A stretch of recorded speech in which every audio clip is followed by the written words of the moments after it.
સૌ સ્નેહીજનોને હૈયાના હેતથી જય સ્વામિનારાયણ। આજની આપણી વાતનું નામ છે કમોસમી પુષ્પ।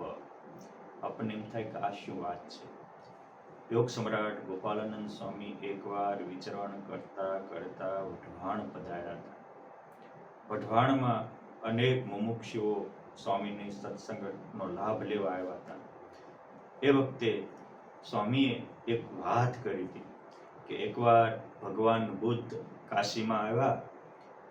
ભગવાનની પ્રતિભા સાંભળી અનેક લોકો એમના દર્શને ઉમટતા હતા।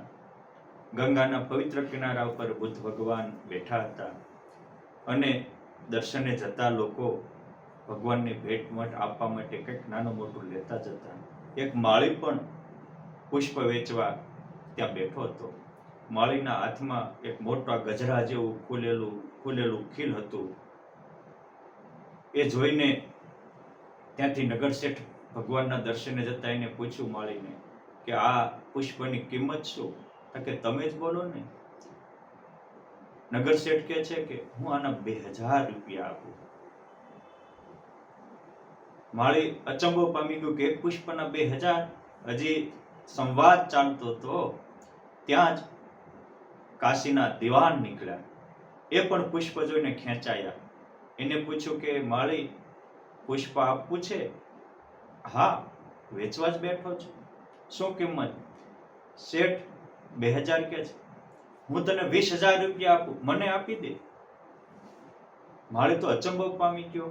હજી શેઠ ને દીવાનો સંવાદ ચાલતો ત્યાં તો કાશી નરેશ આવ્યા। એને પણ પુષ્પ જોયું। એ કહે છે કે પુષ્પ વેચવું છે? હા, શું કિંમત? શેઠ 2000 કે છે, દીવાનજી 20000 કે છે।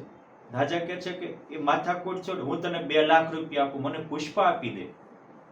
એટલે તરત જ માળીથી રહેવાયું નહીં। એને પૂછ્યું પણ એક પુષ્પના 2 લાખ રૂપિયા આપવા તમે શા માટે તૈયાર થયા? ત્યારે રાજાએ ખુલાસો કરતા કહ્યું કે આજે આ નગરની સીમમાં, અમારા નગરના પાદરમાં ભગવાન બુદ્ધ પધાર્યા છે અને આ બુદ્ધ ભગવાનને અમે આ પુષ્પ અર્પણ કરશું તો એના બદલામાં પરમાત્મા અમને નિર્વાણ પદ આપશે। યુગો સુધીનો આનંદ, યુગો સુધીની અલૌકિકતા, યુગો સુધીનો ઐશ્વર્ય પ્રદાન કરશે। આ એક પુષ્પ એને અર્પણ કરશું તો એની સામે અમને 14 લોકનું સુખ પણ ફીકું પડે એટલું મહાસુખ મળનારું છે।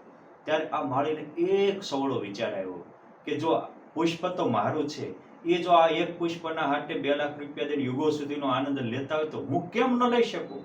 તત્કાળ એને દોટ મૂકી અને એ 2 લાખ રૂપિયાની લાલચને એક બાજુ ભાડમાં નાખી અને ભગવાન પાસે દોડી પહોંચી ગયો અને પુષ્પ અર્પણ કર્યું। અને એ ભગવાનને અર્પણ કરતા જ ભગવાનને એની ઉપર અમી દ્રષ્ટિ થઈ। એના અંતરમાંથી સંસારની વાસ્તવિકતા સમજાઈ ગઈ, વિષયથી વૈરાગ્ય થયો અને એ ભગવાન બુદ્ધનો અગ્રગણ્ય શિષ્ય બની ગયો। આ વાત કઈ યોગ સમ્રાટ ગોપાલાનંદ સ્વામી કહે છે કે સાંભળો ભક્તો, આપણો દેહ છે એ આ કમોસમી ખીલેલા પુષ્પ જેવો છે અને જે આ એક દેહ ભગવાનને અર્પણ કરે એ ભગવાન જેવો સુખ્યો થાય। ઈશ્વરના દરબારમાં એવો ન્યાય છે કે તમે તમારું આપો, ભગવાન પોતાનું આપે। અને એટલે લખાયું કે હરિના જનતે હરિને ગુણે યુક્ત છે, મુક્ત તનનું નહીં માનજેને। માટે જો આ ધૂળનો દેહ ભગવાનને આપશો તો તમે કંચન વર્ણી કાયા પ્રામી યુગો સુધીનો આનંદ પામશો। કાળના માથા ઉપર પગ દે એવી સામર્થ્ય આવશે। તમે માયાથી મુકાય છતાં દેહ મુક્ત પદને પામી જશો। સુખી થવું હોય તો એક જ માર્ગ છે કે તમે જેના માટે જીવો એ મળે। ભોગ માટે જીવવાથી ક્યારેય ભગવાનનો ભેટો ન થાય। ભગવાન માટે જીવો અને એ પણ ખીલેલું પુષ્પ જેમ કોઈ માણસ ભગવાત્માને ચડાવે એમ આપણે યુવાની રૂપે ખીલેલું પુષ્પ જો ભગવાનને ચડાવી દો તો મોટું કામ થઈ જાય। અને એ જ વખતે એ સભામાંથી એક યુવાન ઉભો થયો અને કહે છે કે સ્વામી, તમે કહેતા હો કે આ એક દેહ આપવાથી પરમાત્માનો ભેટો થાય, અરે ભગવાન માટે તો પેલા ઋષિ મુનિઓ હજારો દેહ કુરબાન કર્યા છે, મારો એક દેહ ભગવાનને માટે સમર્પણ છે। એ જ વખતે ગોપાળાનંદ સ્વામી એને સમાધિ કરાવી, અલૌકિક અનુભવ આપ્યો। અષ્ટાવરણ પાર અક્ષરધામની અનુભૂતિ થતા જે સ્વામીને સમર્પિત થયો।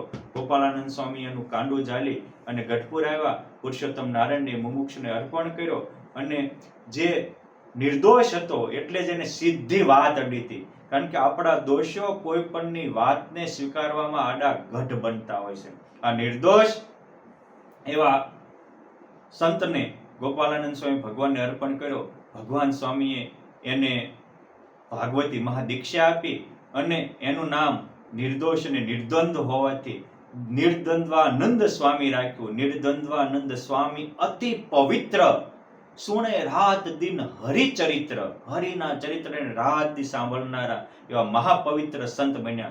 માટે આપણે પણ આપણું જીવન પવિત્ર બનાવવા માટે અનંત જન્મ ખોટા માટે ખોયા છે, આ એક જન્મ સાચા માટે જીવી જીવનને ધન્ય ધન્ય ધન્ય બનાવી લઈએ. આપણું પણ આ કમોસમી પુષ્પ જેવું ખીલેલું યુવાનીનું પુષ્પ એ પરમાત્માને સમર્પણ કરી પરમાત્મા જેવો આનંદ પામીએ, પરમાત્મા જેવી અલૌકિકતા પામીએ, પરમાત્મા જેવી સિદ્ધ ગતિ પામી અને યુગો સુધીના આનંદના ભોગતા બનીએ એવી શક્તિ, ભક્તિ અને સમજણ આપ સૌને પરમાત્મા પ્રદાન કરે. એ જ પરમ કૃપાળુ પરમાત્માના પાવન ચરણોમાં પ્રાર્થના. અસ્તુ. ધન્યવાદ.